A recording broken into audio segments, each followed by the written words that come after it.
Hi, this is Joe Kopp back with uh, America's Grocery List Part 2. This is potential benefits of new U.S. policies.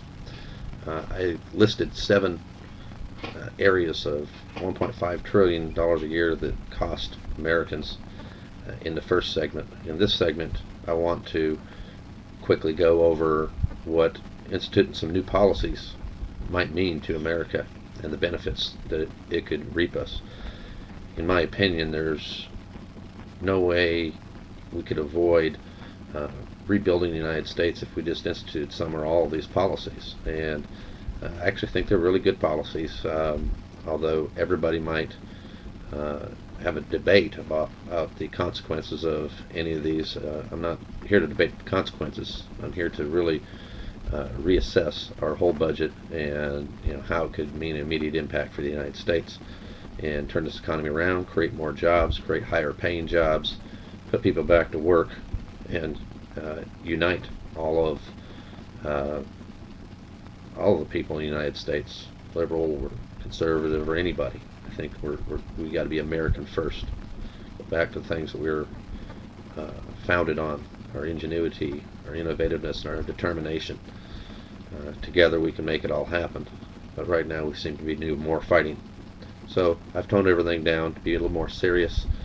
And so now I want to continue on with this segment, which is potential benefits of our new policies. One, and this might sound cruel at first, but it's not really cruel. It's deport and re-register illegal aliens. We have a need for illegal aliens if they're legal, because they can offer uh, more money to our tax base itself by not avoiding taxes and sending their money down to Mexico. But there's a lot more to it. I'm not going to get into that whole debate. The fact is, it'll already save us $500 billion in losses we addressed in the first segment.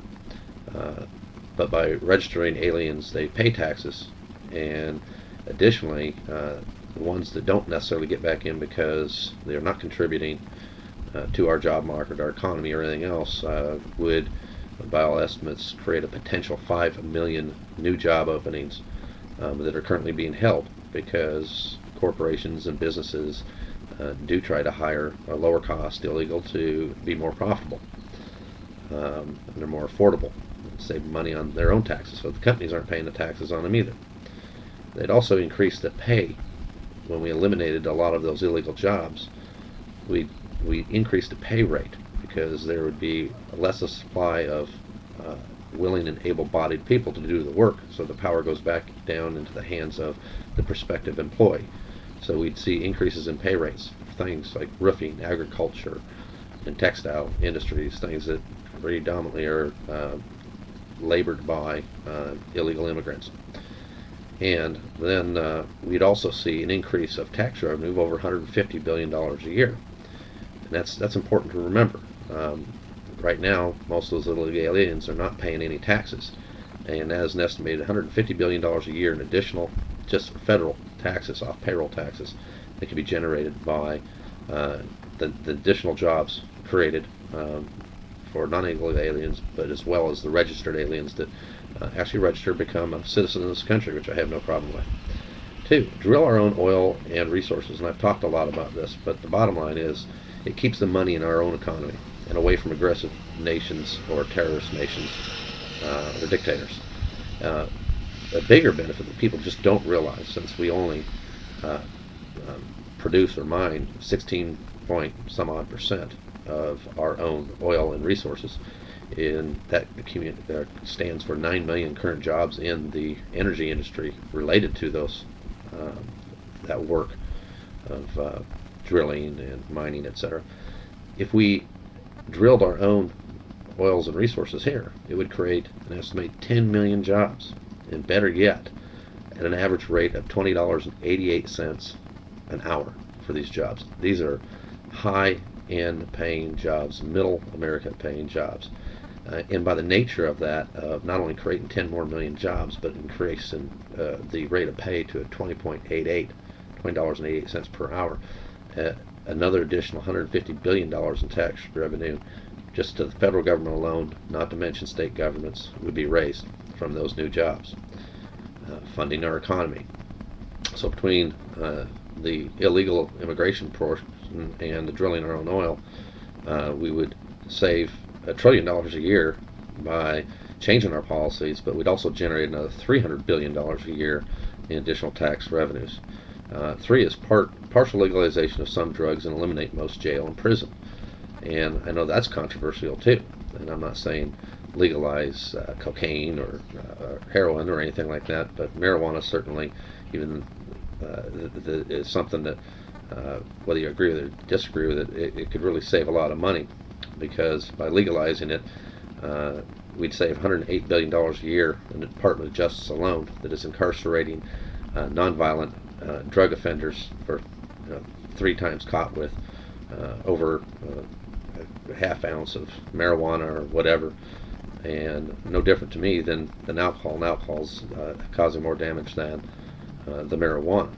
But more importantly is if they legalize it and tax illicit drugs at just 20% for marijuana, places like California already have it, the nation would gain on over $50 billion a year sales of $14 billion in tax revenue from just marijuana sales alone. So there's another $14 billion goes in our economy. It can be used for rehabilitation, job creation, and prevention. 4, eliminate the war on drugs itself. If you do part legalization, you can eliminate part of the war. The U.S. government spends $30 billion plus every year, and use the tax revenue again to promote prevention, recovery, and individual career and opportunities, workshops, building. 5, foreign wars. We could save $250 billion a year by stopping this foreign wars, unless there's an imminent threat to our homeland, and or collect reparations for the nations that we are at war against, not paying for their rebuilding when they are having the capacity to pay us back through natural resources like oil. In Iraq, we were supposed to get money back through oil credits, things like that. That's not really happened. But we should not only get repaid for that, be paid interest on the long-term reparations that if we nation build and rebuild them nations into a nice democratic country, whatever they have not paid on the investment we put into rebuilding them and the cost of the war itself could generate us $25 billion a year for financing that war. Foreign security. Eliminate the entire cost of $50 billion a year on bases that we pay people to be, we lease out bases and whatnot. If they want that security, they should pay for it. There's no free lunch. We could raise $50 billion a year rather than pay $50 billion a year. And finally, 7, foreign aid. We can eliminate $58 billion a year instead provide tax breaks and incentives for individuals and corporations that provide donations, grants, economic development, or philanthropic funding for foreign nations to do good, between community building, economic building, medicines, food supplies, and whatnot. We can make an incentive for corporations to do good, and we don't need to have just arbitrarily paid by the U.S. government alone. So that's the part of the potential benefits alone. And in my third segment, I'm going to actually conclude all this and show what does that mean and what impacts that would have immediately on the U.S. economy. Thanks for tuning in. Tune in to the next one.